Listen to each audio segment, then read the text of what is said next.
When Jada and Janelle Rivers transferred to an elite, nearly all-white private high school, they knew it wouldn't be easy, but they never imagined what was waiting for them. From the moment they stepped through those polished gates, Ryan Mallory and his gang of bullies made it their mission to break them. The twins endured every insult, every shove, and every slur thrown their way. But when the bullying turned physical, they left the twins with no choice. What the bullies didn't know was that Jada and Janelle were black belts, trained by a father who taught them never to bow their heads to hatred. The bullies believed that they were picking on easy targets, but they couldn't have been more wrong. Before we go any further, comment where in the world you are watching from, and make sure to subscribe because tomorrow's story is one you don't want to miss. The sun stretched across the grounds of Rosewood Hills Academy, casting a warm but unforgiving light over the neat lawns and tall brick buildings that stood like silent guards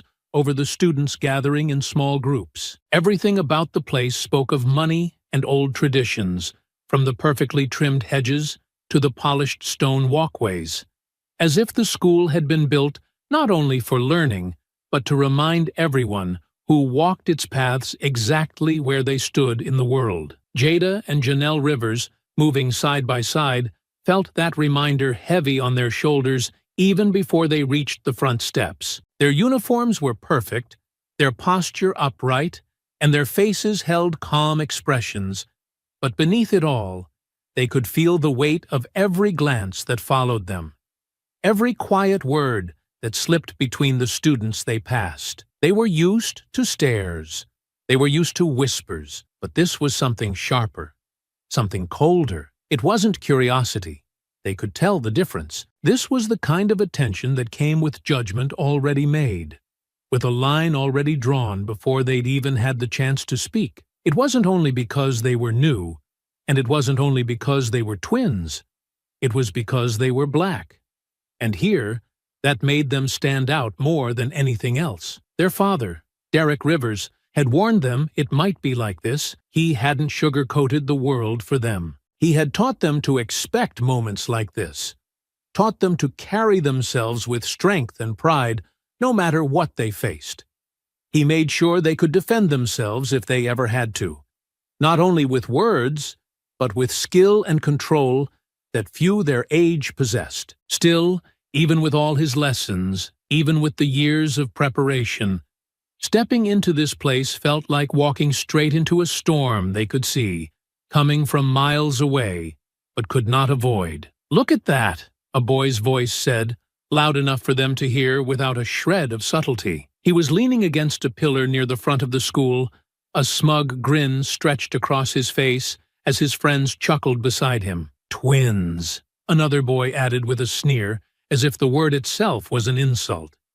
"Didn't know they came in matching sets." Jada's eyes flicked toward them, catching the way they puffed up their chests, like they owned the space they stood in. She felt the burn of anger rise in her chest, but pushed it down just as fast. Their father's voice rang in her mind, calm and steady. "They want a reaction. Don't give it to them." Janelle's grip on her backpack strap tightened, her knuckles pale against the dark material. But like her sister, she kept her expression smooth and unreadable. The bond between them was stronger than words, and she knew Jada felt the same fire she did, smoldering beneath the surface, waiting. They didn't need to speak to understand one another.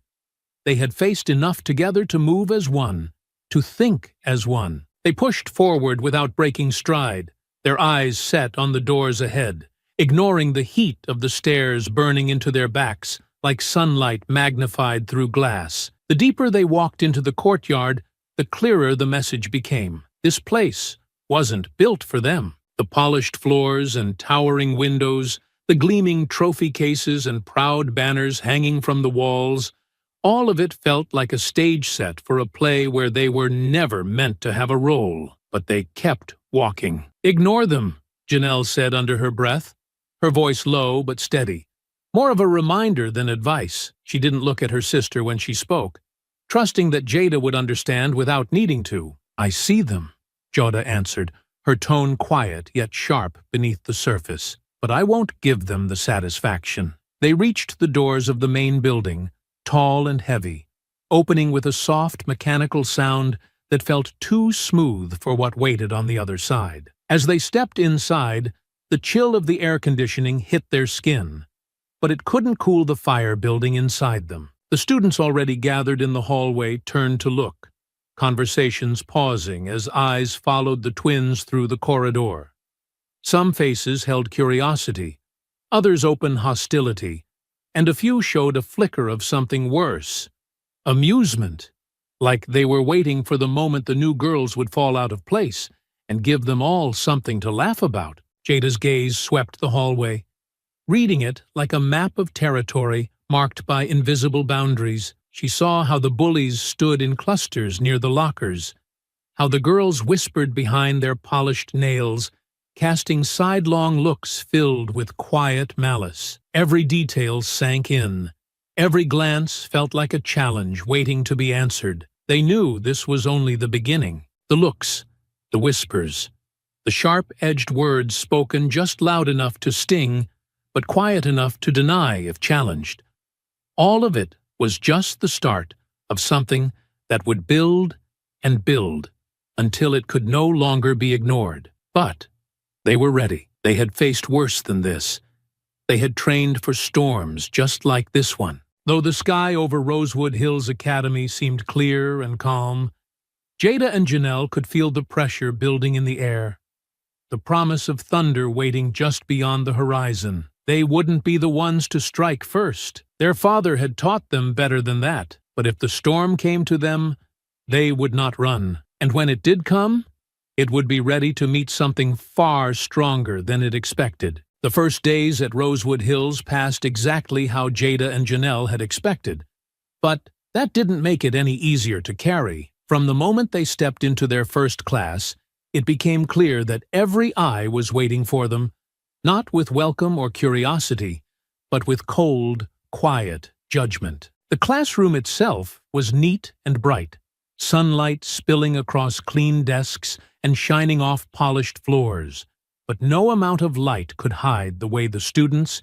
and even the teachers treated them like they didn't belong. Teachers called their names without looking up, their voices flat, their attention already moving on, as if the twins were little more than a line on the attendance sheet. In the hallways, the crowd seemed to shift just enough to block their way, forcing them to step aside or move slower, all while pretending it was an accident. It wasn't. They knew it, and the students around them knew it too. But Jada and Janelle didn't give them the reaction they wanted.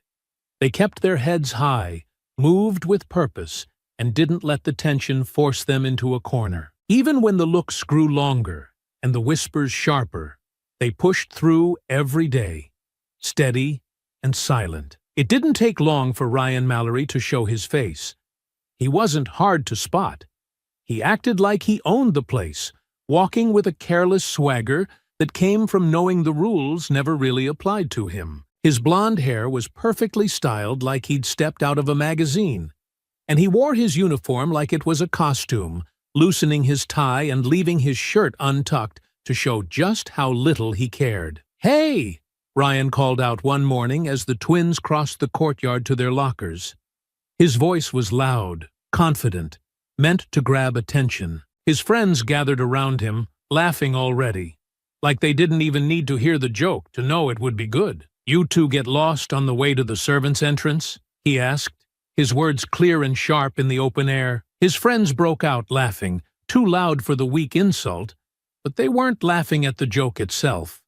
They were laughing at the target. Janelle kept her eyes forward, her face calm, her steps even. She didn't give them the satisfaction of looking back. Jada's gaze flicked to Ryan for just a moment, sharp and steady, but she didn't stop walking either. She saw the smirk on his face, saw his friends nudge each other, feeding off the attention, and though her chest tightened with anger, she kept it beneath the surface. They both did, but Ryan wasn't finished. "Guess they don't understand English," he called out louder, making sure everyone nearby could hear. "Maybe we should try speaking their language." "What is it? Jungle talk?" The laughter that followed was worse this time. It spread through the crowd, pulling more students in, even ones who hadn't paid attention before.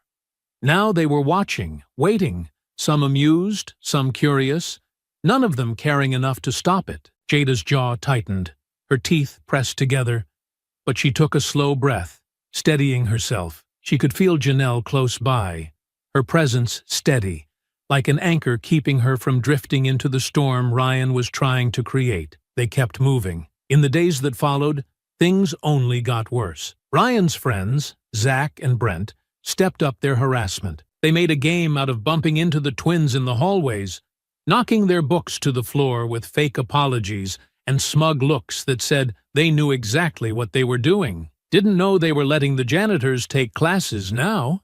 Zach muttered one afternoon as he brushed past, just loud enough for the nearby students to hear. Maybe they're just here for practice. Brent added with a smirk.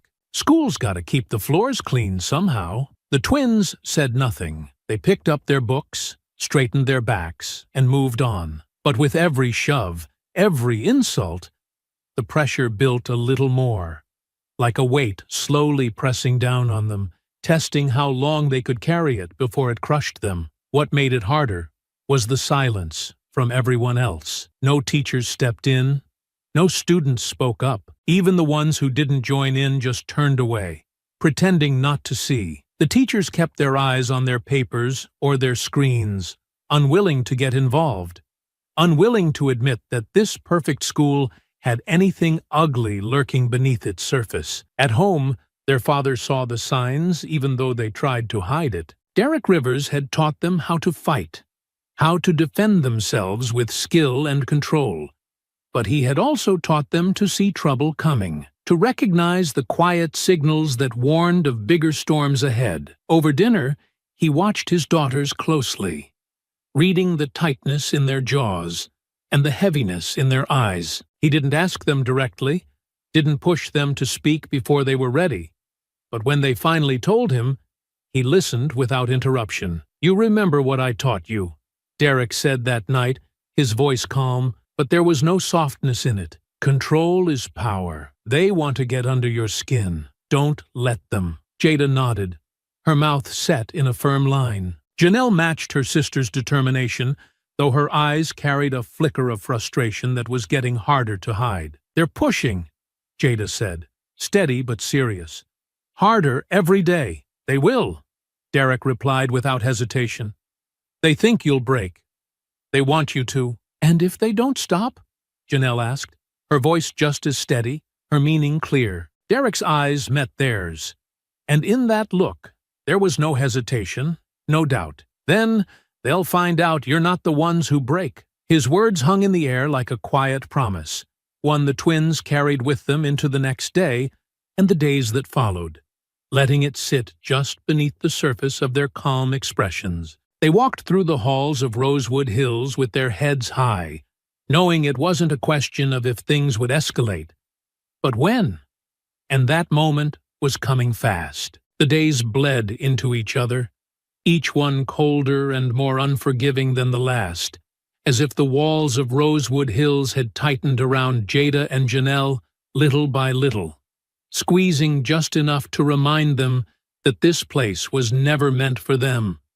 And every passing hour felt like another test of how much they were willing to endure. They had kept their heads high through the stares and the whispers, through the cheap insults and the forced laughter of students who had long since learned that cruelty was rewarded here, not punished. But beneath their calm surface, they could feel the pressure building, steady and certain, like storm clouds gathering before a downpour. It was Ryan, of course, who decided that words and petty shoves were no longer enough. He had always wanted a bigger audience, always wanted to see how far he could push before something snapped, and now that he sensed the cracks forming, he wasted no time in planning something cruel enough to draw every eye in the school, something that would humiliate the twins in a way they could never brush off, no matter how strong they acted on the outside. The plan wasn't complicated, because it didn't need to be. Cruelty never did. Not when it was backed by confidence and a crowd willing to play along. It started in the morning, when Jada and Janelle arrived to find their lockers covered in ugly, hateful words scrawled across the metal in thick, dripping red paint. The slurs were bold, shameless, left there for everyone to see. Black markers had been used to draw ugly, cartoonish faces with exaggerated features meant to mock them, the images twisted and dehumanizing. Crumpled papers had been shoved through the locker vents, all of them filled with more insults, each worse than the last, as if the bullies had taken turns to see who could write something more vile. As they stood there, shoulders squared, faces tight with control, the hallway around them erupted in laughter, sharp and cruel, with students stopping to point, to snap photos on their phones, to spread the moment like wildfire. Some laughed openly, loud and unrestrained, while others covered their mouths and pretended to hide their amusement.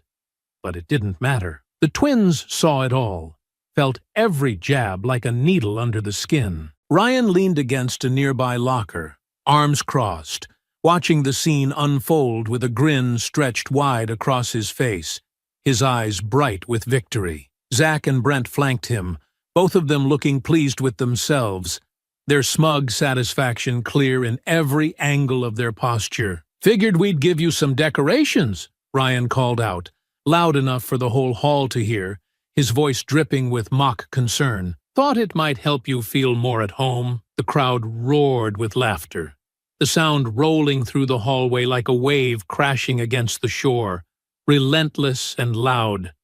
And for a brief moment, even the teachers who happened to pass by hesitated, their eyes lingering for just a second before they quickly turned away, pretending not to see, pretending it wasn't their responsibility. Janelle's hands curled into fists at her sides, her nails digging into her palms as she fought to keep her breathing steady, her chest tight with anger that she struggled to hold back. She could feel her sister beside her, could feel Jada's fury burning just beneath the surface, held in check only by sheer force of will. They had endured the names.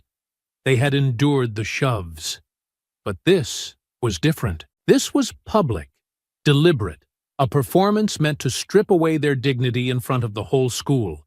And as much as they tried to stay grounded, the weight of it pressed down harder than anything they had faced so far. Their father's words echoed in their minds, steady and clear, telling them to hold their control, to let their discipline guide them. But as the laughter kept rolling and Ryan stepped forward with a slow, mocking clap, they both felt that line growing thinner, that fragile line between patience and action. "You should say thank you," Ryan sneered, standing close now, his voice low but sharp enough to cut through the noise. "Takes a lot of effort to make you two feel like you belong." The crowd hung on his words, eyes bouncing between him and the twins, waiting, hungry for a reaction, for even the smallest crack in their armor. Jada's eyes locked onto Ryan's, her stare hard and unflinching, and though she said nothing, the message in her gaze was clear as day.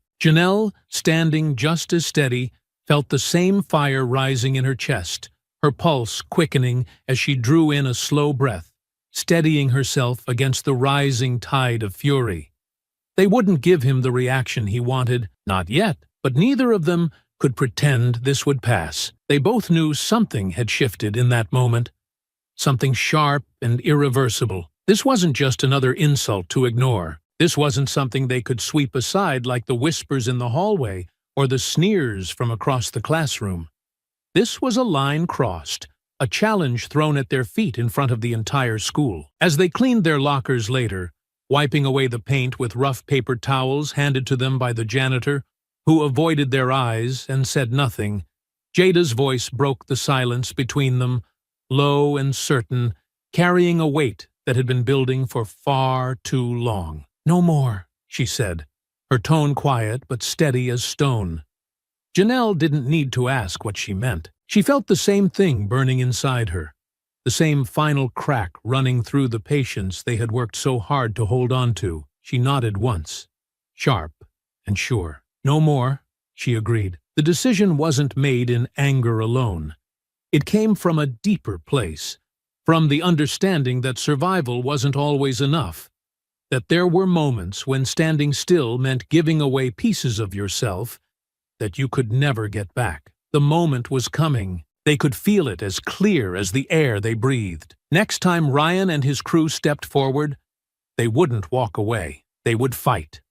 And they would fight, like they had been taught from the very beginning. The air at Rosewood Hills had not softened since the cruel prank. If anything, it had grown heavier, like something hanging in the atmosphere that nobody could see but everyone could feel. A tension stretched tight over the courtyard as students gathered in their usual spots, speaking just a little quieter, casting just a few more glances toward the paths they all knew the twins would walk. Jada and Janelle, side by side as always, felt every eye watching them, every whisper that swirled in the air like smoke too thick to ignore.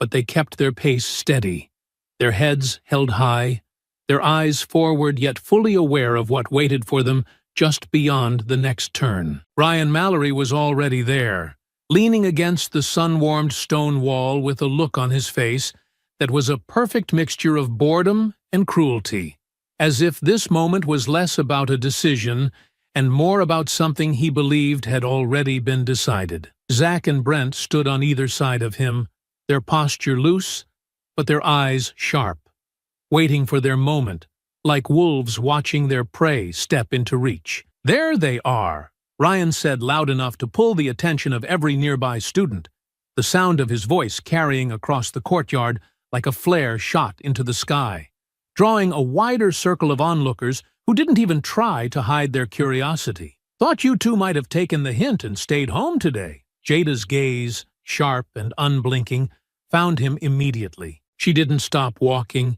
didn't flinch at the sound of his words, but there was no mistaking the way her eyes pinned him in place, steady and cold. "If that's what you were hoping," she answered smoothly, her tone even and clear for everyone to hear, "then you're even more pathetic than I thought." The crowd gave a low murmur, a ripple of surprise moving through the students as they caught the sharp edge of her words. Ryan's smirk twitched at the corners, and for a moment it faltered just enough to show the flash of annoyance beneath. "You've got a lot of nerve," Ryan snapped, straightening from the wall and taking a step closer, closing the space between them with the casual confidence of someone who had never once expected to be challenged. "Talking like that.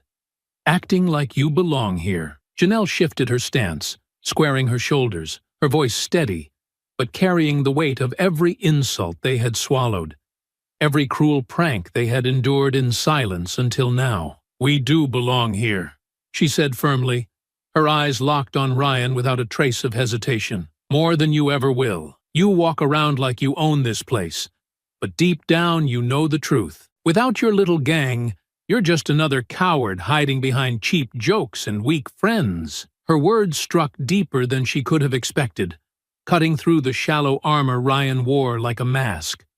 The crowd responded with a louder stir, students glancing at each other, sensing the moment shifting, feeling the ground under this confrontation start to shake. Ryan's jaw tightened, his eyes narrowing as he closed the gap between them further, standing so close now that Jada could see the flicker of uncertainty behind his glare, though he masked it quickly with rage. "Say that again," he challenged, his voice tight and brittle, like glass about to crack. "You heard her the first time," Jada replied calmly, her gaze never wavering. "You just don't like the truth when it's said to your face." Ryan's chest rose sharply as he fought to hold on to his bravado, but the cracks were there for anyone to see. He turned his glare to the crowd, feeding off their attention, needing it to rebuild his confidence. "You think you're tough? You think you can stand there and run your mouths without paying for it? We don't think," Janelle said, her tone sharpening just enough to cut through the noise around them.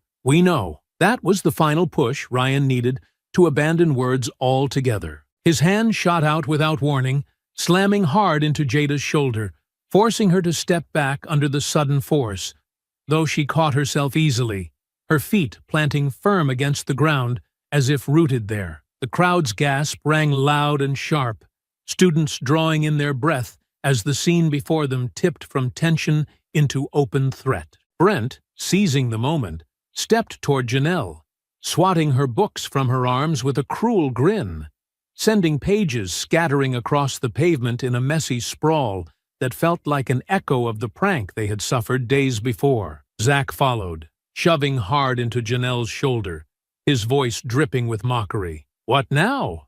You gonna run to Daddy?" That was the line crossed, clear as day, bold and undeniable. Jada's eyes burned into Ryan's, her voice calm but packed tight with the fire that had been building beneath her ribs for far too long. "No," she said, her breath steady, her words loud enough for all to hear. "We're done running." Without hesitation, she stepped forward, her movement fluid and controlled, and planted her palm against Ryan's chest with a sharp, practiced force that sent him stumbling back, his eyes wide with surprise as the breath shot out of him. At her side, Janelle moved just as smoothly, dropping low and sweeping Brent's legs from beneath him with precision, sending him sprawling across the ground with a heavy thud that silenced his laughter in an instant. The courtyard exploded with noise, students shouting, stepping back to form a wide circle around the fight, their faces split between shock and excitement as the twins took the moment fully into their hands. Ryan recovered quickly, but his usual cocky grin was gone, replaced by pure frustration as he rushed at Jada, swinging clumsily. But she saw it coming from a mile away, slipping beneath his swing and driving her fist into his stomach with tight, controlled power. Brent tried to scramble up, but Janelle was already there, catching his shoulder and twisting him down to the pavement once more.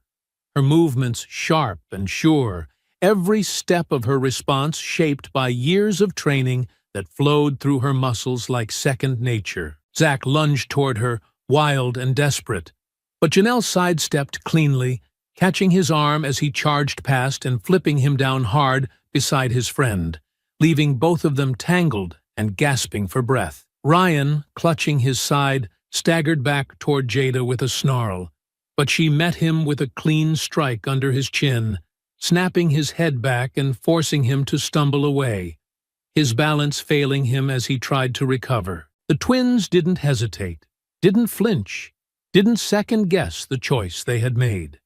Their father's lessons, drilled into them over long hours of practice, guided every move they made, every block, every counter, every strike. They were not here to perform for the crowd. They were not here to prove anything to anyone watching. They were here because the line had been crossed, and they were ready. The courtyard had become their arena, and as the fight unfolded with growing intensity, it became clear to everyone watching that Jada and Janelle were not the victims in this story. They were the reckoning. The courtyard, which had begun the day filled with lazy morning chatter and idle footsteps, now pulsed with energy so sharp and alive it felt as though every brick beneath their feet had begun to hum with it. The circle of students had stretched wider, voices rising in a mixture of shock and thrill as Jada and Janelle moved like a storm finally unleashed, their bodies working in perfect sync, every strike and counter-landing with precision shaped not by wild anger but by years of hard, patient training. And Ryan, forced back by the quick, punishing blows Jada delivered, tried to gather himself,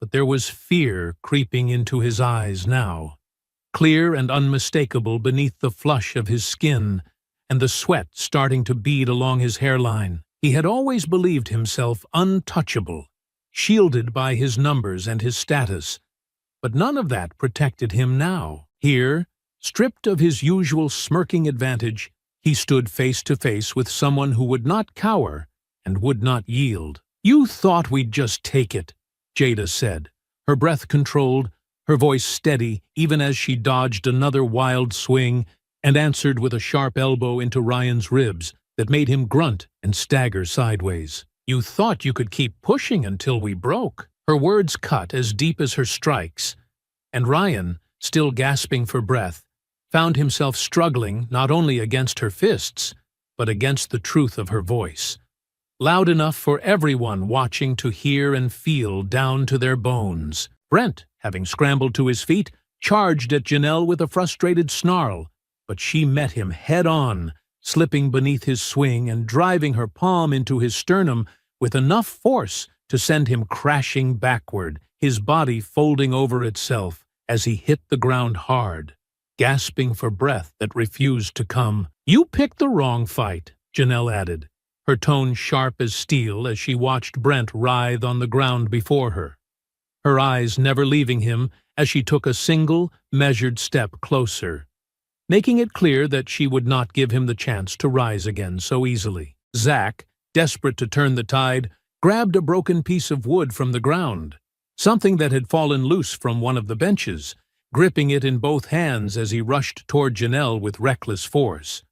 But she saw him coming as if in slow motion, her senses sharpened by adrenaline and discipline, her body already moving to intercept. She sidestepped his charge with smooth precision, her hand snapping out to catch his wrist in a firm, unbreakable grip, twisting sharply to disarm him and send the makeshift weapon clattering harmlessly to the ground. With the same motion, she spun, driving her elbow into the side of his face and sending him crashing to his knees, dazed and defeated. "Cheap shots won't save you now," she said, her words low but clear, carrying across the circle of watching students who had fallen into a breathless silence, their earlier amusement replaced with something closer to awe and fear. Ryan, furious and embarrassed, lunged at Jada once more, his fists swinging wild and sloppy, driven by panic rather than skill. But Jada was already a step ahead, weaving under his attack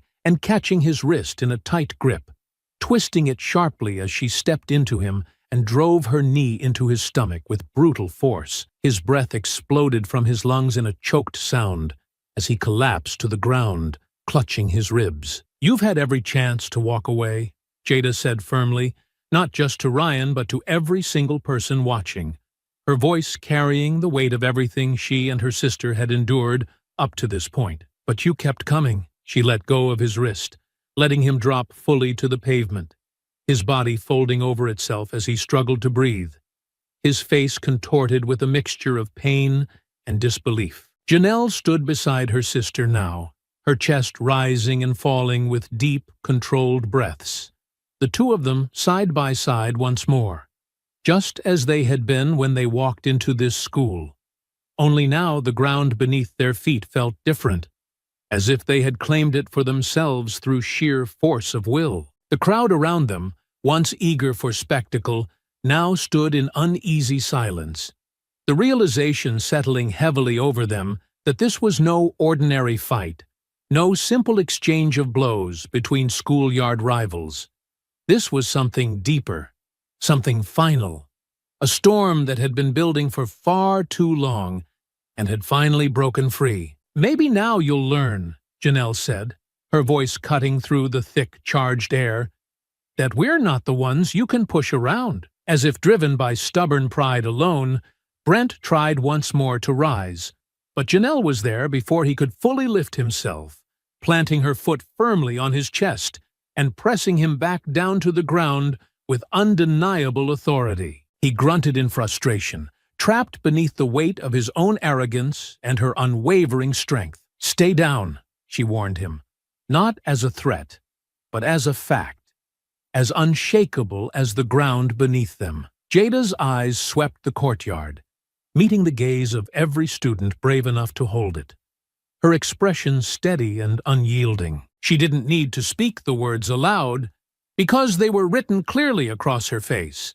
This ends here, and it ends now. But even as the twins stood victorious over the bullies who had tormented them for weeks, they knew this was not the true end of the battle. They could feel it in the way the crowd shifted uncomfortably, in the way teachers had yet to arrive, in the way whispers were already starting to rise, filled with twisted versions of what had just happened. They knew there would be consequences, that victory came with its own cost, but they did not regret their choice, not for a single moment, because for the first time since they had stepped onto this campus, they had made it clear to everyone watching that they were not to be underestimated, not to be toyed with, not to be humiliated without facing the price. The twins stood tall, their breath steady, their eyes unblinking as they watched the defeated boys writhe on the ground. The fight might have ended for now, but the storm had only just begun. The aftermath of the fight did not unfold in chaos, as one might have expected, but rather in a strange, stretched silence that seemed to pull at the corners of every moment, drawing out the weight of what had just happened until it felt heavy enough to press down on every person who had witnessed it. Even as the bullies lay groaning on the pavement, clutching at bruised ribs and nursing their wounded pride, the crowd that had once cheered for their cruelty now stood frozen, their earlier hunger for spectacle replaced by a cautious, almost guilty quiet. No teacher had arrived during the fight. Not a single adult had stepped in to stop what had unfolded in plain sight. But now, as though summoned by the heavy air left behind, they began to trickle onto the scene, their expressions tight with confusion and concern, though none of them could feign true surprise. Deep down, they had all seen this coming, or at least they had sensed the inevitability of something breaking beneath the surface of the polished school walls, and now that it had, they could no longer pretend ignorance. "Enough!" came the sharp voice of Mr. Carpenter, the assistant principal, as he pushed through the circle of students, his eyes scanning the scene with a look that landed somewhere between outrage and relief that he had arrived only after the violence had ended. His gaze swept from the injured boys sprawled across the courtyard to the twins standing tall at the center of it all, their breathing controlled, their posture strong, their faces set with an unflinching calm that made it impossible to pretend they were anything other than the victors. "What is going on here?" Carpenter demanded, though the question hung in the air more as a formality than genuine inquiry, because it was clear from the scene before him exactly what had unfolded. Before Jada or Janelle could answer, Ryan coughed painfully and forced himself to speak through gritted teeth. They attacked us," he gasped, his voice thick with desperation and fear, but also with the familiar entitlement of someone who believed he could still control the story if he spoke it first. "We didn't do anything. They just went crazy." The crowd shifted, uneasy, their silence beginning to crack under the weight of the lie. Some students glanced away, unwilling to meet the eyes of the twins or the adults now gathering, while others stared at Ryan with uncertainty, as if unsure whether to follow his lead or to finally acknowledge what they had seen with their own eyes. Jada's jaw tightened, but she held her composure, her father's voice echoing in her mind, steady and unyielding. "Control is power. Speak only when it matters." She met Carpenter's gaze directly, her eyes clear and sharp, and said in a firm, even tone, "They've been targeting us since we arrived. Today, they pushed it too far.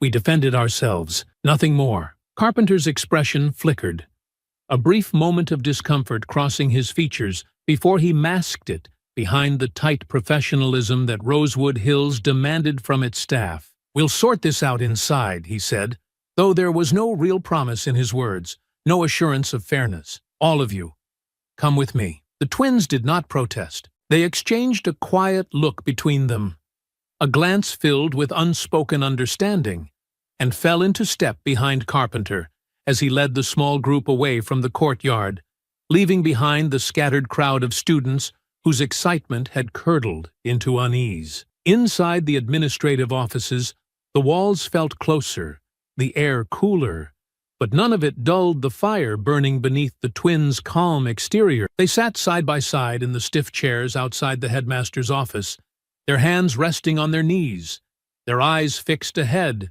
as Ryan, Zach, and Brent exaggerated their injuries to anyone willing to listen, casting themselves as victims in a story they had twisted beyond recognition. Soon enough, their father arrived, his steps measured, his face composed, though beneath his quiet exterior lay a storm just as fierce as the one that had driven his daughters to defend themselves. Derek Rivers entered the office with the steady confidence of a man who had seen far worse than this and had come prepared for every possibility. His eyes moved to his daughters first, checking them not just for injury but for steadiness of spirit. And when they met his gaze, strong and unbroken, a flicker of pride passed between them. He turned then to the headmaster, a man named Harrington, whose suit was as crisp as his expression was pinched, as though he had been forced to step away from something far more important than the well-being of his students. "We will be conducting a full investigation," Harrington said, his tone clipped, his hands folded neatly in front of him on the polished desk. "But in the meantime, I'm afraid both of your daughters will be suspended until we can review the facts." Derek's voice, when it came, was calm but carried the weight of stone. "My daughters were defending themselves. That much is clear, but I expected as much from this place." Harrington's eyes narrowed at the quiet accusation in Derek's words, but he said nothing to deny it, offering only a thin, tight-lipped nod. Ryan's parents arrived not long after, and the air in the room thickened at once. Sandra Mallory swept into the office like she owned it, her sharp heels clicking against the floor, her eyes burning with fury masked behind a thin veil of practiced concern. Her husband, Greg, followed close behind, his broad frame stiff with anger, his jaw set tight as he shot a glare toward Derek and the twins. "This is unacceptable," Sandra snapped before anyone could speak. "Our son has been assaulted, and you're telling me these girls, these violent girls, are simply being suspended? They should be expelled, arrested." Her voice rose with each word, and though Harrington attempted to soothe her with vague promises of further action, it was clear Sandra Mallory would not be satisfied until the twins were punished beyond reason. Derek's gaze never left her, his eyes steady and unreadable, but his daughters could feel the tension in him, not wild or uncontrolled, but the same controlled force he had taught them to carry. He watched her rage burn like dry kindling, feeding itself on lies and arrogance, and he let her speak her fury until her words ran thin. "This isn't over," Sandra hissed finally, her eyes narrowing to sharp points as she turned her glare fully on Derek, as if daring him to respond. "No," Derek replied evenly, his voice low and calm. "It's not." The weight of his words hung heavy in the room, not as a threat spoken in haste, but as a promise forged in certainty. As the twins rose from their chairs, their suspension papers handed to them with cold efficiency, they held their heads high, their posture unbroken, their eyes clear. The fight in the courtyard had ended, but a new fight had begun, one that would not be settled with fists alone. And as they stepped out of the office, their father walking between them, they understood with perfect clarity that whatever came next, they would face it together. The house stood quiet beneath the late afternoon sky, the soft hum of distant traffic, and the rustling of leaves in the breeze, offering a calm that felt almost too still, as if the storm that had started in the halls of Rosewood Hills had chased them home, but, for a brief moment, lingered just beyond the horizon, waiting for the right moment to break through. Inside, the air was heavier than usual, not with fear or regret, but with the weight of understanding that what had unfolded at school was not the end of the trouble. They had known it would follow them. They had known the Mallorys would not let it rest. Derek sat at the kitchen table, his posture relaxed but never careless, his eyes fixed on the open window that overlooked the quiet street, as if he could already see what was coming long before it arrived. His daughters sat across from him, the three of them gathered not in silence, but in shared readiness, their bond thicker than blood, reinforced by everything they had endured and everything they had fought for that day. "You knew they'd come here," Jada said, her voice steady, not asking a question, but stating a fact they all understood without needing to say it out loud. Her father gave a single, small nod, his eyes still watching the street, his mind already walking the steps ahead of him. "People like them," Derek replied, his tone calm, his words even, They don't accept losses quietly. They tell themselves they're entitled to win, no matter the truth. And when they lose, they bring the fight to your doorstep, thinking they'll find you unprepared. Janelle's gaze flicked toward the window, her hands resting flat on the table. Her fingers loose but ready, her mind turning over her father's words with the same precision she applied to every move she had made in the courtyard. "They think we're finished because we walked away," she said, her tone low but sharp. "But they've never understood what strength really looks like." Before Derek could answer, the sound of tires crunching against gravel carried through the air, clear and sharp as a warning bell. They heard the car doors slam next, heavy and angry, followed by the unmistakable stomp of expensive shoes against pavement. A rhythm of entitlement and rage drawing closer to their front door with every step. "They're here," Jada said quietly, though the words were unnecessary.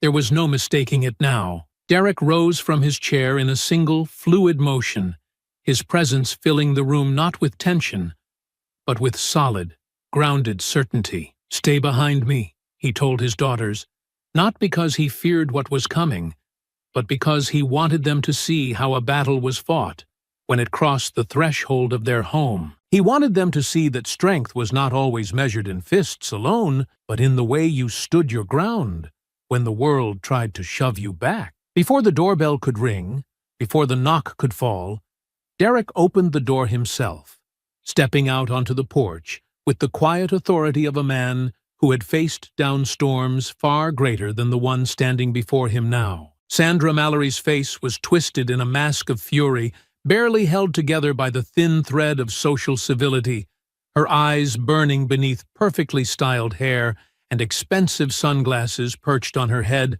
like a crown of false superiority. Greg Mallory stood beside her, his broad frame stiff with barely contained anger, his jaw tight as his fists flexed at his sides, the veins in his neck standing out like cords stretched too tight. "You think you can get away with this?"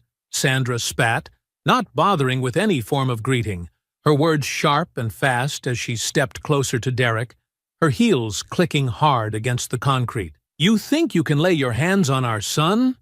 And there won't be consequences?" Derek's expression remained unchanged, his gaze steady and unwavering as he met her fury with the calm of a mountain against the wind. "Your son attacked my daughters," he replied, his voice low but carrying enough strength to fill the space between them completely. "They defended themselves. That's the truth, whether you choose to accept it or not." "Don't you dare play the victim here," Greg snapped, his voice rough, almost trembling with rage as he took a half-step forward, his posture aggressive, his fists still clenching and unclenching as if itching for an excuse to strike. "Your girls are animals, just like you, and you've got the nerve to act like you're innocent?" The words hung in the air like a foul stench, drawing a cold stillness over the moment. But Derek did not rise to the bait. He let the insult sit between them, let it expose more about the man in front of him than any argument could have. And then he answered, not with fury, but with absolute clarity. "You've already made up your mind about who we are," Derek said, his tone smooth as stone. "But that doesn't change the facts.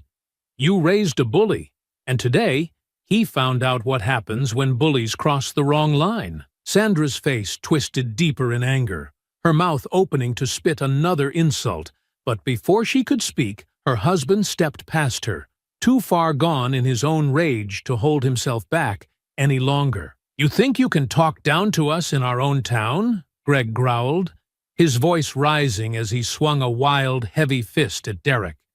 His face flushed with fury, his eyes wide with blind certainty that force would win where words had failed. But Derek was already moving, already turning his body with practiced ease, his hand rising to catch Greg's wrist mid-swing, the force of the blow arrested completely by the strength in Derek's steady grip. Greg's eyes went wide with surprise as Derek twisted his arm just enough to throw him off balance, guiding him to stumble sideways before releasing him without wasting a drop of energy. "You've made your choice," Derek said evenly, his eyes hard as iron. "Now you'll live with the consequences." But Greg, too angry and too foolish to see reason, charged again, this time with both hands raised in a clumsy attempt to wrestle Derek down, as if brute strength could overpower years of discipline and skill. Sandra, shrieking something unintelligible, tried to follow, her hands clawing at Derek's arm, her fury a storm of wild, uncontrolled rage. Derek moved with clean precision, stepping back just enough to draw both of them forward, using their momentum against them. He caught Greg's arm again, pulled him off balance, and sent him sprawling onto the porch floor with a thud that rattled the wooden boards. Sandra swung at him wildly, but Derek caught her wrist just as smoothly, twisting her arm behind her back with careful, practiced control that left her trapped, her breath hissing through clenched teeth. "You came to my home," Derek said quietly, his voice carrying not just power, but finality. "You thought you'd bring fear into this house, but fear doesn't live here." And with those words, the truth of it settled over the moment completely, undeniable and absolute. For a moment, there was a frozen stillness on the porch, the kind of moment that feels stretched so thin it could snap with the smallest touch. The Mallorys trapped between fury and fear, Derek holding Sandra firmly in place, while Greg scrambled awkwardly to push himself up from the wooden boards beneath him, his pride more battered than his body, but his eyes still full of blind rage that refused to let him see the futility of what he was doing. His face was flushed deep red, veins bulging at his temple, jaw tight as he tried to swallow his humiliation and turn it back into aggression, though anyone watching could see his bravado was wearing thin under the weight of reality. "You let me go!" Sandra hissed, twisting against Derek's steady grip, her voice sharp with panic that she tried to disguise as anger.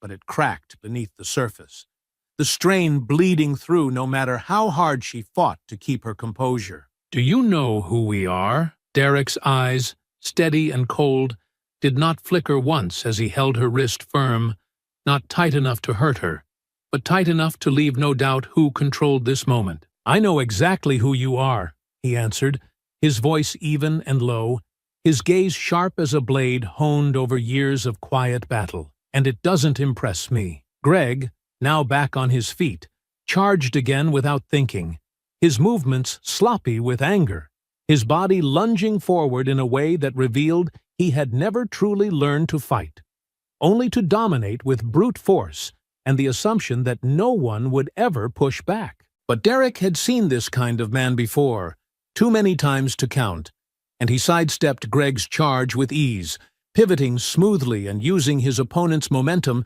to drive him straight into the porch railing, the wood creaking under the weight of the impact. "You think this is over?" Greg barked, even as he staggered back, trying to catch his breath, spitting his words through gritted teeth like they might carry some weight now that his fists had failed him. "You're finished.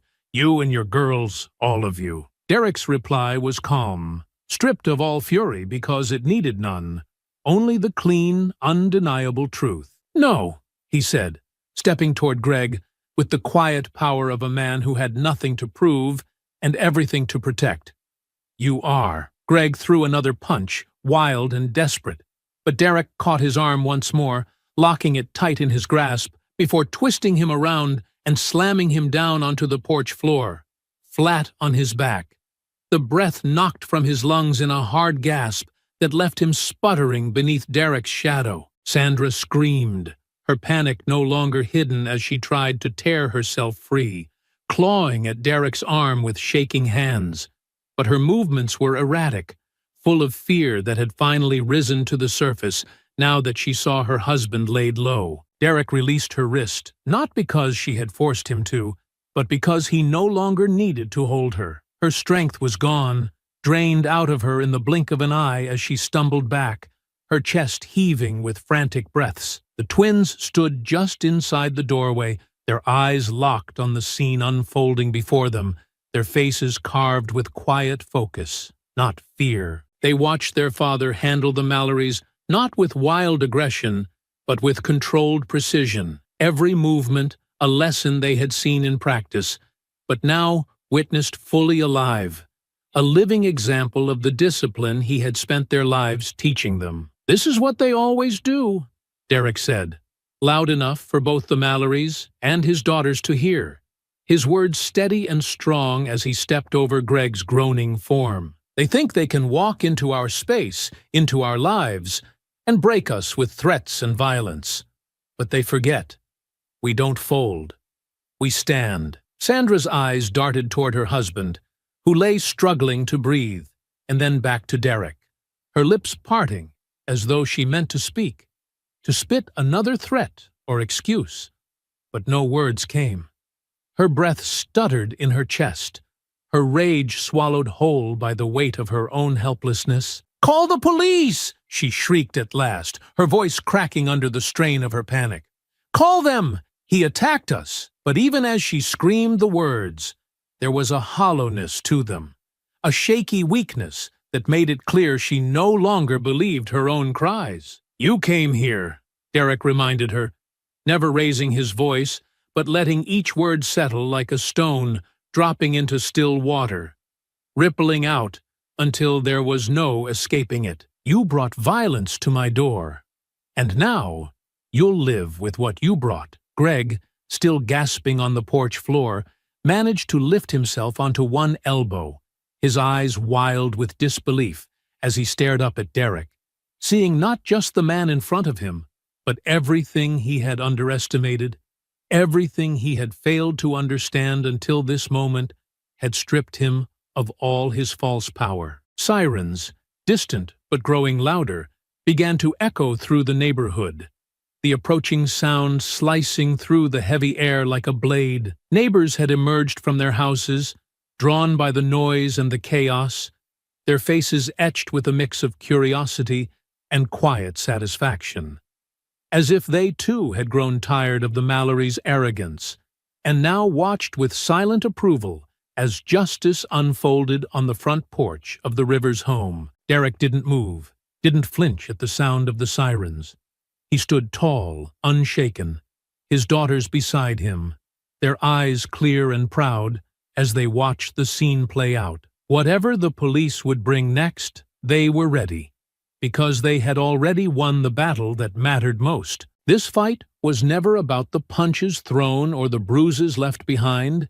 It was about standing firm when others expected them to fall, about showing the Mallorys, the school, and the entire town that their strength could not be taken, could not be broken, no matter how hard they were pushed. As the flashing lights rounded the corner and the first patrol car pulled into the driveway, Derek's voice broke the heavy silence one final time, carrying across the porch, across the yard, and into the memory of everyone who stood witness. "You came looking for a fight," he said, his tone unshakable, his presence as solid as the ground beneath him. "Now you've found it." The flashing blue and red lights washed over the front of the house, pulsing against the walls and windows in slow, steady waves, as though the storm that had thundered across their doorstep was not finished, but merely changing shape, trading fists and fury for the cold authority of uniforms and badges. Derek remained still at the center of it all, his daughters flanking him at either side, the three of them framed by the doorway like an unbroken line of defense against the chaos that had tried so hard to breach their home. The first officers stepped from their vehicles with practiced caution, their hands near their belts, their eyes sweeping over the scene as they read the details in silent calculation.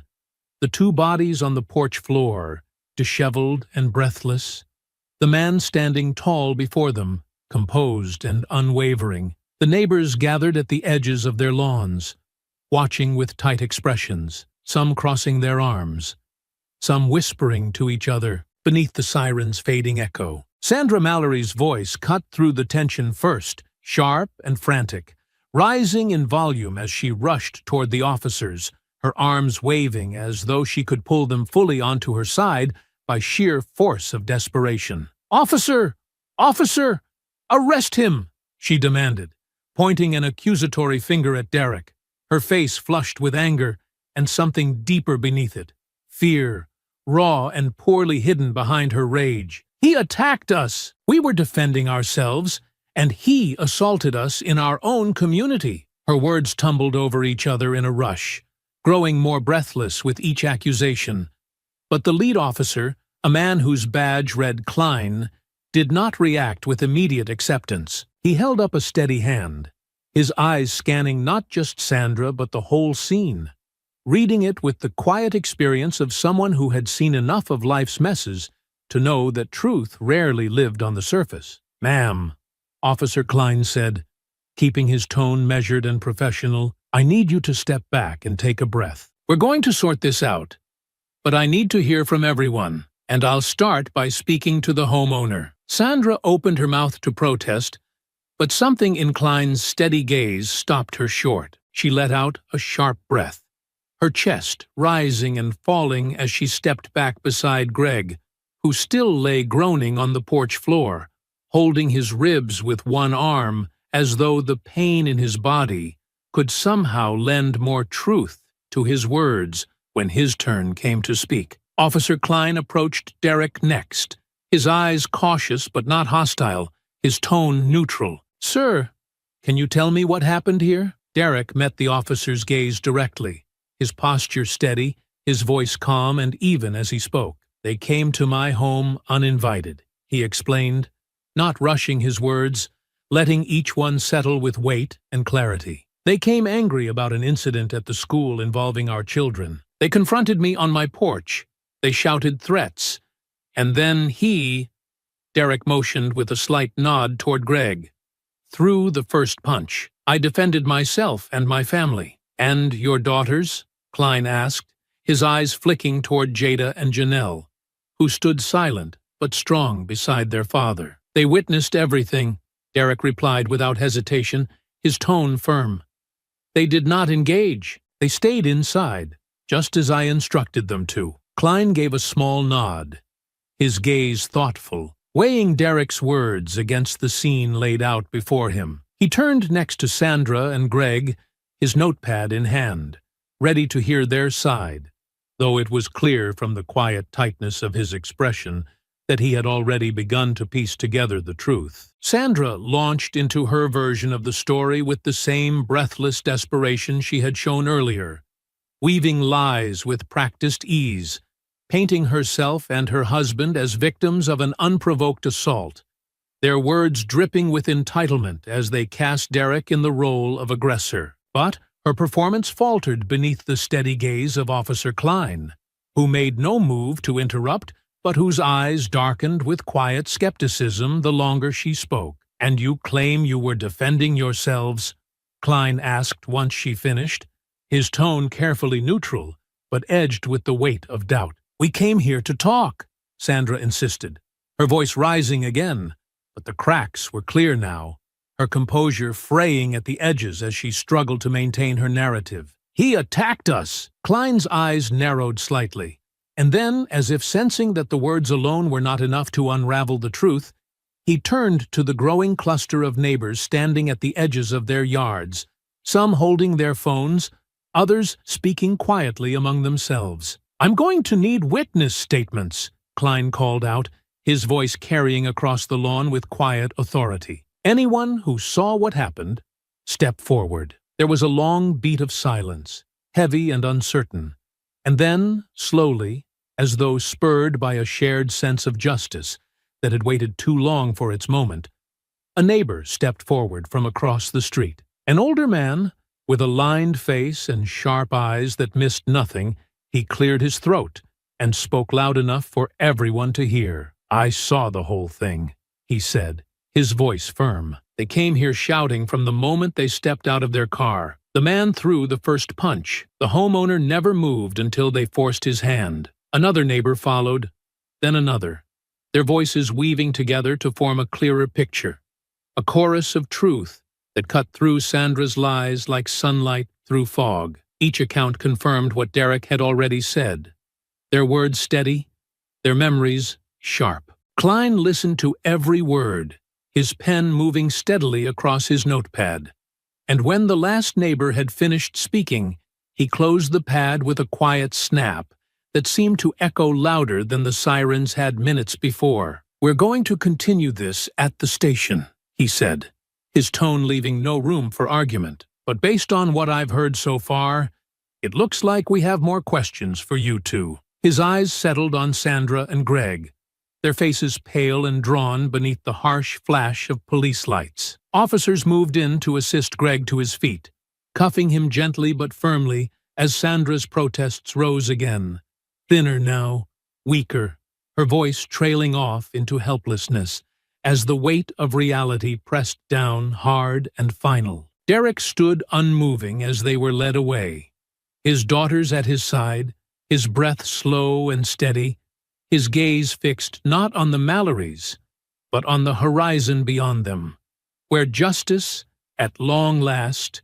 was beginning to find its place. And though the night was far from over, though questions would still need answers, and shadows would still need to be cleared away, there was no mistaking the shift that had begun. The tide was turning, and this time it was turning in their favor. The station had the cold stillness of a place that saw too many lives pressed into its walls, too many voices raised in panic or protest, too many truths twisted beneath the weight of assumptions. Yet, as Derek and his daughters sat in the plain metal chairs of the waiting area, there was no fear in them, no tremor in their hands or in their breathing, only the quiet, measured patience of a family that had faced storms far greater than this, and knew that the only way through was to stand firm and let the truth rise, slow and unstoppable, like the tide against the rocks. Officer Klein moved between desks and filing cabinets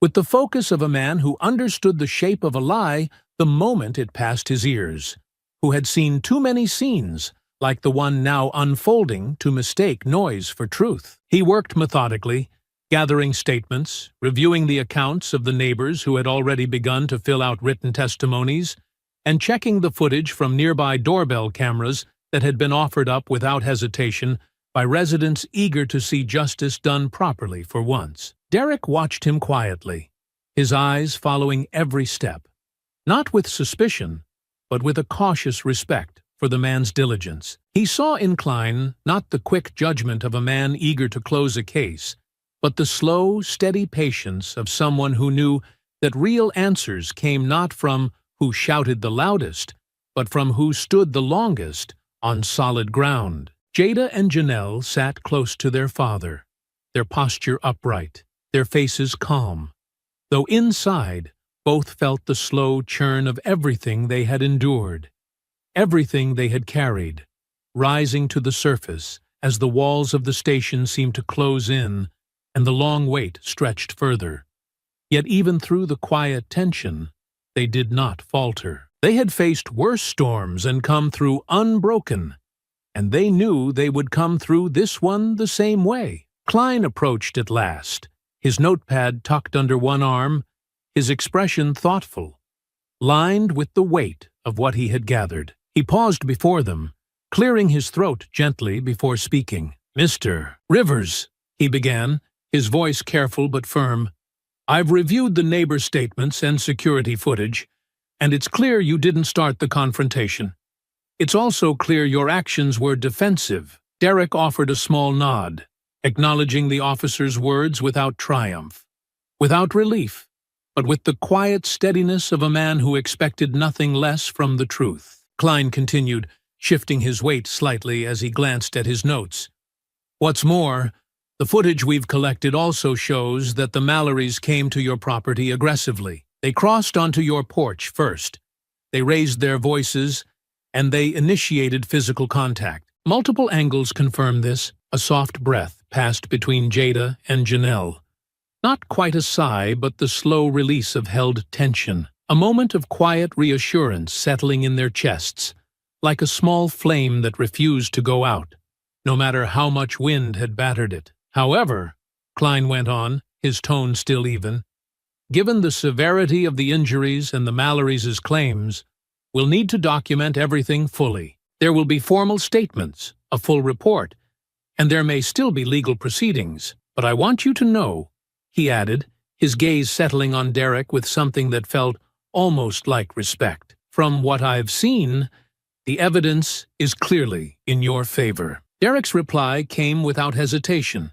His voice, low and sure, "will give you every answer you need." As they followed Klein into the interview room, Jada and Janelle felt the weight of the moment settle deeper into their bones, not as a burden, but as a reminder of everything they had endured to reach this point. They sat beside their father, answering questions with clarity, recounting the events of the day with steady voices that carried the full truth of their experience, not leaving room for doubt or distortion. Piece by piece, the story unfolded under the watchful eyes of the officers, not as a twisted tale spun from fear and bias, but as a clean, unbroken chain of facts that led from the first shove in the courtyard to the final confrontation on their doorstep. They told of the days of harassment, of the cruel prank that had pushed them to the edge, of the fight forced upon them by boys who believed they could do anything without consequence. They spoke not as victims, but as survivors, and as their story filled the room, the shape of the truth became impossible to deny. Later, as they stepped out of the interview room to a quieter corner of the station, Derek turned to his daughters, his voice soft, but carrying the weight of hard-earned wisdom. "You see how it works," he said. Not as a lesson, but as a reminder of what they already knew in their bones. They'll twist the story, try to make it theirs. But the truth is patient. It waits.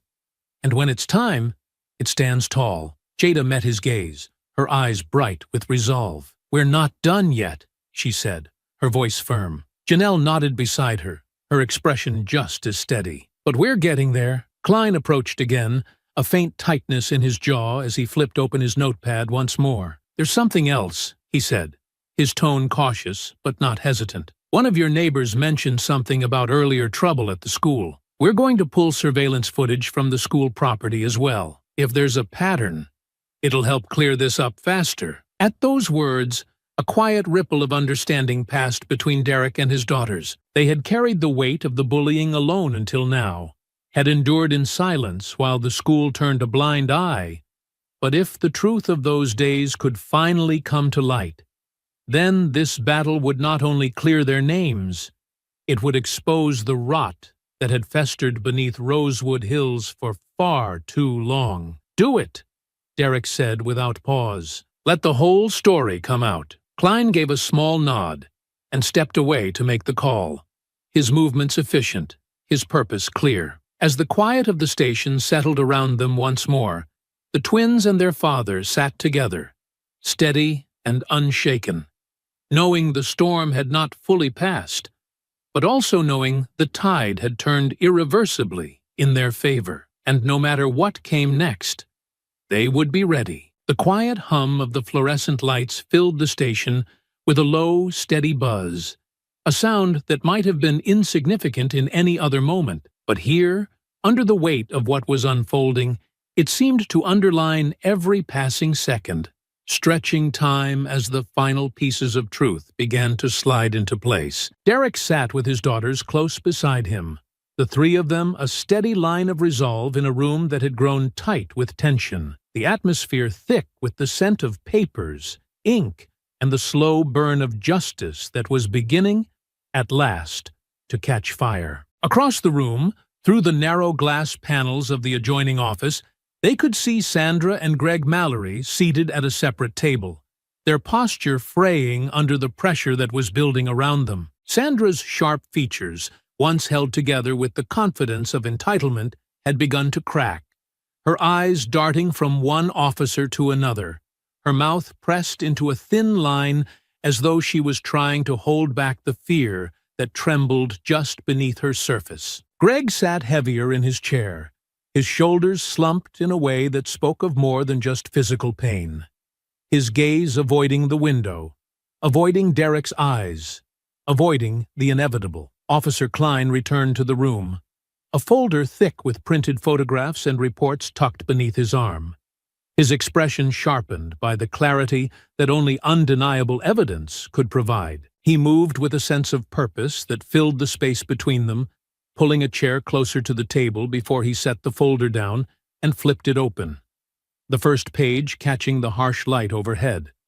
A still image pulled from a neighbor's security camera, showing Greg Mallory mid-swing, his face twisted in anger, his fist flying toward Derek's head. Without a word, Klein spread the images across the table, each one more damning than the last, capturing the escalation frame by frame, the truth laid bare in a sequence of moments too clear to deny. There was no confusion in the photographs, no room left for twisting stories or fabricating excuses, only the plain, undeniable fact that the Mallorys had brought their fury to Derek's doorstep and ignited the confrontation with their own hands. Derek's gaze remained steady on the images, his face composed, his breath slow and even. Not because the evidence surprised him, but because it confirmed what he had known from the start, that the truth, though it may have been delayed, had never strayed from their side. We've also pulled initial footage from the school's surveillance system, Klein continued, his voice firm as he laid out a second set of images.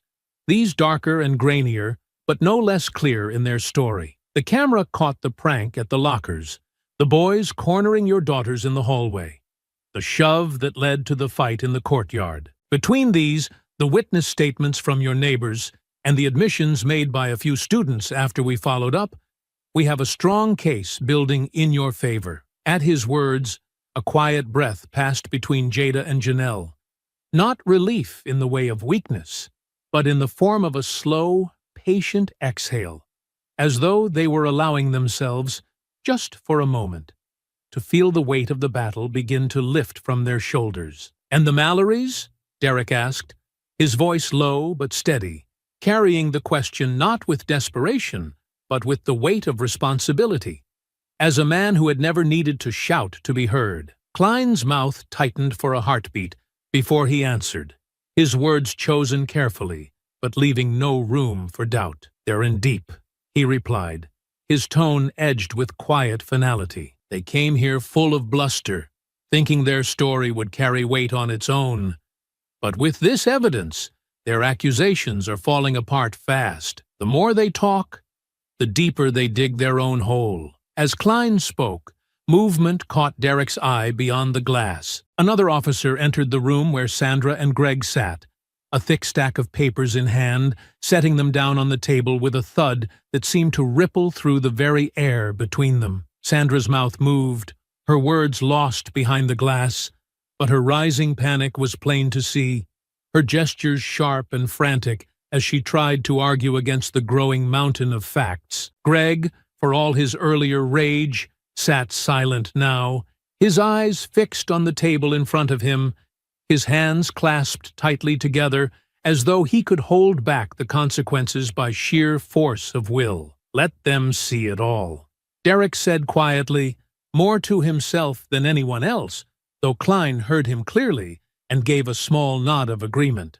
"Let them see what happens when they push too far." "We intend to," Klein replied, closing the folder with a deliberate motion, as if sealing the fate of the Mallorys between its pages. "Let them see what happens when they push too far." "We intend to," Klein replied, closing the folder with a deliberate motion, as if sealing the fate of the Mallorys between its pages. Moments later, they were joined by another officer, this one younger, his uniform freshly pressed, but his expression already hardened by the realities of the job.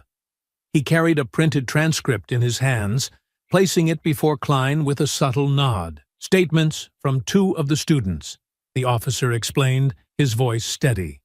"They confirm prior harassment at the school, consistent with what Mr. Rivers and his daughters reported." Klein scanned the pages quickly, his eyes sharpening with every line he read. "That should be enough," he said at last, setting the papers down with a quiet weight that seemed to settle not just on the table, but in the air around them. "We'll be moving forward with charges.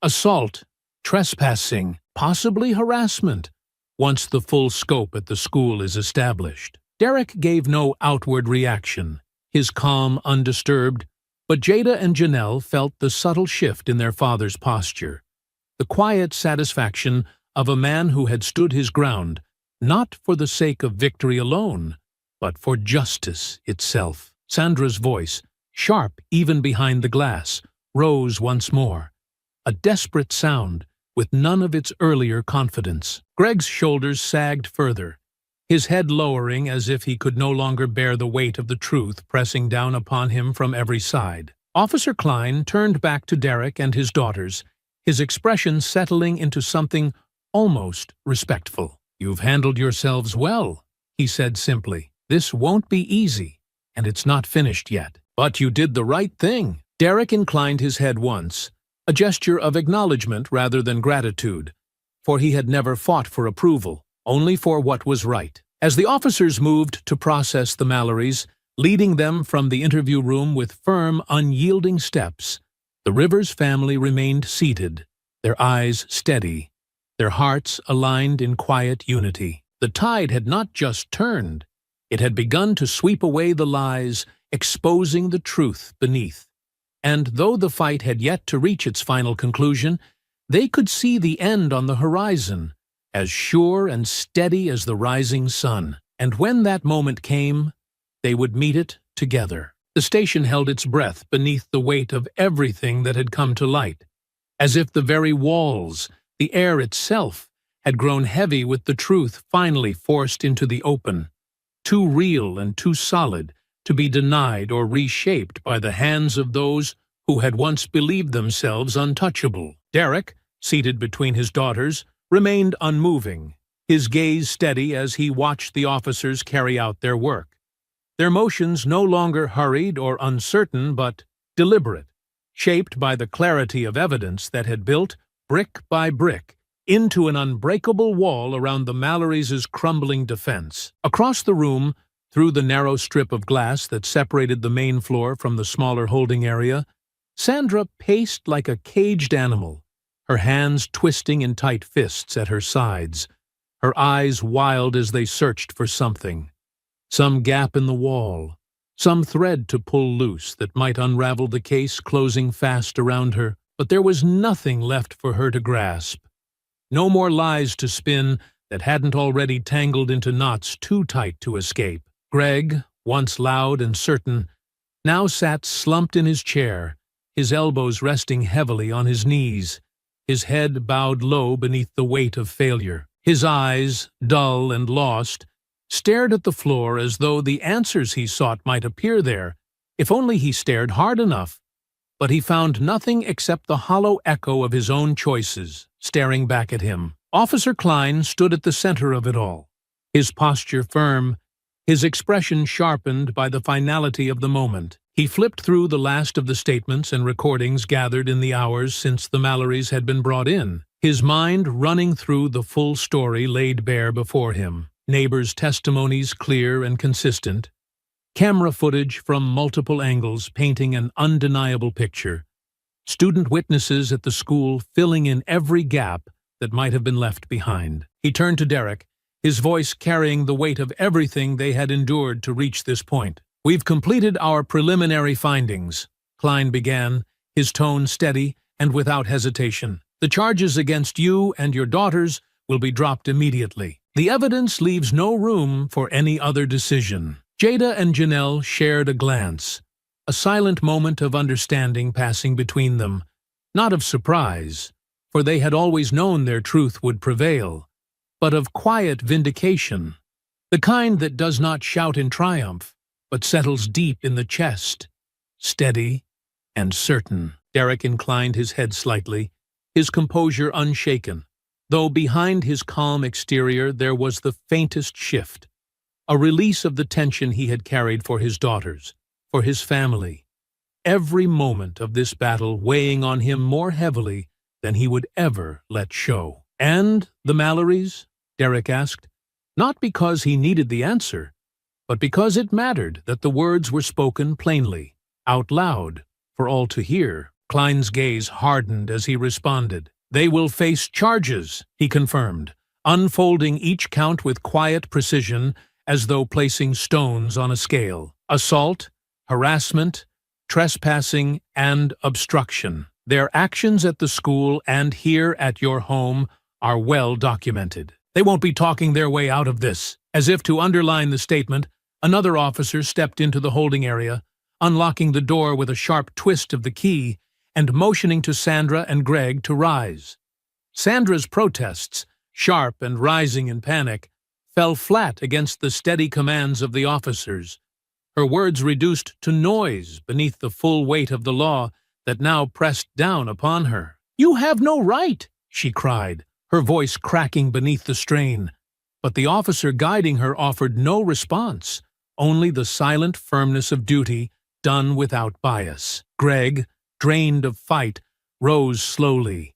His shoulders slumped as the cuffs clicked into place around his wrists, his gaze flicking to Derek for just a breath of a moment before falling away, unable to hold the eyes of the man he had underestimated so badly. The twins watched in silence, not gloating, not cheering, but with a deep, quiet satisfaction that grew from knowing they had stood firm against the storm and refused to be broken. They had answered hate not with fear, but with courage. They had answered violence not with surrender, but with strength that came from years of discipline and from the unshakable bond they shared with their father and with each other. As the Mallorys were led from the room, their departure heavy with finality, Officer Klein turned back to the family with a softer edge to his voice. "You've done well," he said, pausing as though weighing his words before adding, "You held your ground with honor. That matters more than you know."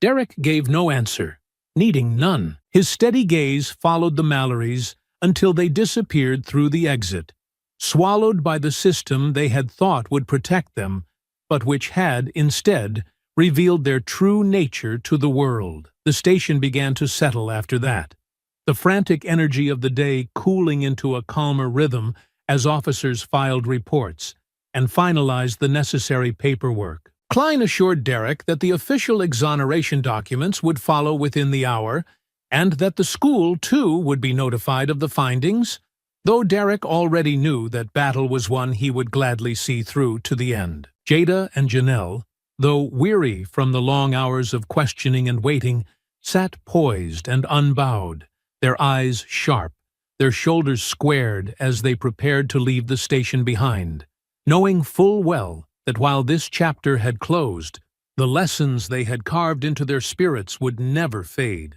As the three of them stood together, their silhouettes framed against the dimming light filtering through the station's windows, there was a quiet power in their unity, an unspoken promise that no matter what came next, they would meet it not as victims of someone else's story, but as the authors of their own. They had fought, they had endured, and they had won. The morning sun stretched across the front of Rosewood Hills Academy, casting long beams of light over the familiar paths and polished brick buildings. But today, the light seemed sharper, clearer, as though the air itself had been washed clean after a long, bitter storm. The courtyard, once the stage for silent stares and loud, cruel whispers, now held a different kind of weight, not heavy with menace, but filled with the quiet buzz of change, the kind that moves through a place not in loud shouts, but in the restless, nervous energy of those who know the ground beneath their feet has shifted. Word had spread faster than anyone could have expected, carried not by rumor, but by the undeniable facts that had emerged in the wake of the Mallorys' arrest, and the damning evidence laid bare for all to see. Students who had once laughed along with Ryan and his friends now gathered in cautious clusters, their voices lower, their eyes more careful as they glanced toward the entrance where the twins were expected to return. Teachers who had turned away from the harassment, who had chosen silence over intervention, now carried a stiffness in their movements, a quiet shame etched into their faces as they prepared for the inevitable reckoning. Inside the administrative office, Headmaster Harrington stood with his shoulders drawn tight beneath the weight of everything that had come crashing down upon his institution. He held in his hands the official reports delivered by the police department, reports that left no room for doubt or delay. His gaze drifted over the names listed beneath the bold, clear charges: Ryan Mallory, Zach Carver, Brent Larson, and beside them, the final inescapable recommendation: expulsion, effective immediately. Across from him sat Derek Rivers, calm and composed, his posture as steady as it had been in the station, his eyes unwavering as they met the headmaster's with quiet authority. Beside him, Jada and Janelle sat poised, their uniforms crisp, their faces set with the strength of those who had weathered the storm and emerged not just standing, but unbowed. "The board met early this morning," Harrington began, his voice carrying the tightness of a man forced to confront his own failures. "In light of the investigation's findings and the overwhelming evidence of harassment and assault against your daughters, the suspension has been rescinded, effective immediately. They will return to their classes today." He paused, clearing his throat as he shifted uncomfortably in his chair, his fingers tightening over the edge of the papers. "Furthermore, the students responsible for the harassment and the attack have been expelled. Permanently." There was a beat of silence, not because it was needed, but because it felt right to let the words hang in the air, to let them settle fully before moving forward. Derek's voice, when he spoke, carried no triumph, no gloating satisfaction, only the deep, unwavering calm of a father who had fought for justice and now saw it delivered. "It's the decision that should have been made from the start," he said plainly, "not as an accusation, but as an undeniable truth." Harrington's lips tightened, a flicker of something unreadable passing through his eyes. Whether it was regret or embarrassment, or both, it was impossible to say.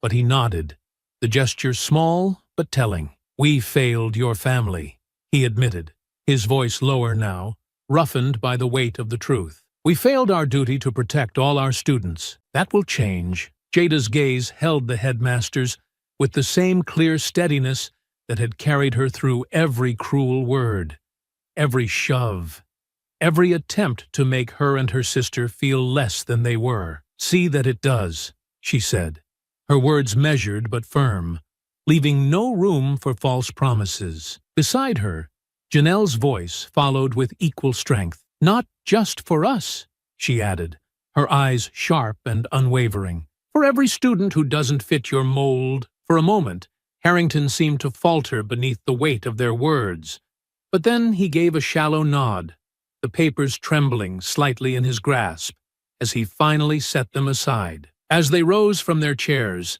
Derek placed a hand lightly on each of his daughter's shoulders, a quiet gesture of pride that needed no words to carry its meaning. Together, they stepped out of the office and into the main hallway, their footsteps echoing through the marble corridor that had once felt like a gauntlet but now felt more like a path cleared by their courage and determination. Students turned to watch them, some with open curiosity, others with quiet respect, and a few with lingering shame etched into their expressions as they recalled the roles they had played, whether through action or silence. But none dared speak. None dared mock or sneer. The weight of what had unfolded had left them no cover, no comfortable shadow to hide within. The twins walked side by side, their heads high, their shoulders straight, not as returning victims, but as champions of their own story, as proof that resilience in the face of cruelty can shatter even the strongest walls of prejudice. Outside the building, the morning breeze brushed against their faces, cool and clean, as if the very air recognized the shift that had come at last. Their father stepped alongside them, his presence as steady as ever, and together they crossed the courtyard not with haste, but with the deliberate, confident pace of those who had earned every step forward. And as they moved, Derek's voice, low and sure, broke the quiet between them. "The storm is over," he said, not as a wish, but as a fact, as certain and unshakable as the sun rising over the horizon. "No," Jada answered, her eyes on the path ahead, her tone carrying the quiet strength that had carried her through the fire. "We ended it." Janelle's lips curved into the smallest, fiercest smile, her eyes bright beneath the morning light. "And we'll end it again," she added, "whenever it comes." Together, they crossed the threshold of the school, leaving behind the shadows of doubt and stepping fully into the light of justice. Finally done. And though the road ahead would always carry challenges, they knew with absolute certainty that whatever storms came next, they would meet them as they had met this one, together, unbroken, and unafraid. The days that followed settled into a rhythm so natural it almost felt as though the storm had never touched them, as if the winds of cruelty that had once blown so hard against their backs had at last quieted into nothing more than a distant memory. Yet Jada and Janelle never forgot. They did not carry the weight of what had happened as a burden, but as something far sharper and far stronger, a reminder of their own strength, woven into every step they took across the familiar paths of Rosewood Hills Academy. The school itself seemed changed in subtle ways, as though it had learned to breathe differently. The air no longer thick with the unspoken permission of cruelty. Teachers, once tight-lipped and quick to avert their eyes, now greeted the twins with a respect that felt earned rather than forced. They called their names in class not with indifference, but with genuine regard, their voices steady, their eyes meeting theirs without the old hesitation. Their classmates, too, had shed the shadows they had once worn so easily. No longer did the corridors echo with mocking laughter or sharp whispers. Instead, there were nods of acknowledgement, small but real, and quiet moments where silence felt like respect rather than avoidance. In the courtyard, where once they had walked beneath the weight of 1,000 judging eyes, Jada and Janelle now moved freely, their heads high, their steps unhurried. They sat beneath the old oak tree during lunch, sunlight warming their faces as they talked about everything and nothing at all, their voices light with the ease of those who no longer had to watch every word, every glance, every breath. It was not perfection, because they had never sought that. What they had now was something far better. Peace built not on fear, but on strength earned through fire. They knew that the battle they had fought had not only freed them, but had shifted something permanent in the very bones of the school itself, a quiet but unbreakable change that would endure long after the memory of the Mallorys faded. Their father's words stayed with them, not as distant echoes, but as living truths carried close to their hearts. "Stand your ground," he had told them, time and again, and they had done exactly that. Not just for themselves, but for every student who walked those same halls now and would walk them in the future. As the afternoon sun dipped lower, casting long shadows across the green lawn, the twins sat side by side, their laughter rising easy and unforced, their eyes bright with the simple joy of a day well lived. They had not just survived Rosewood Hills Academy, they had claimed it, and as they looked out over the grounds, at the place that had once tried to shrink them into silence, they saw only the wide, open horizon of the life they had built with their own hands, their own courage, their own unshakable bond. They had won, and they would keep on winning every single day. I hope you enjoyed that story. Please share it with your friends and subscribe so that you do not miss out on the next one. In the meantime, I have hand-picked 2 stories for you that I think you will enjoy. Have a great day.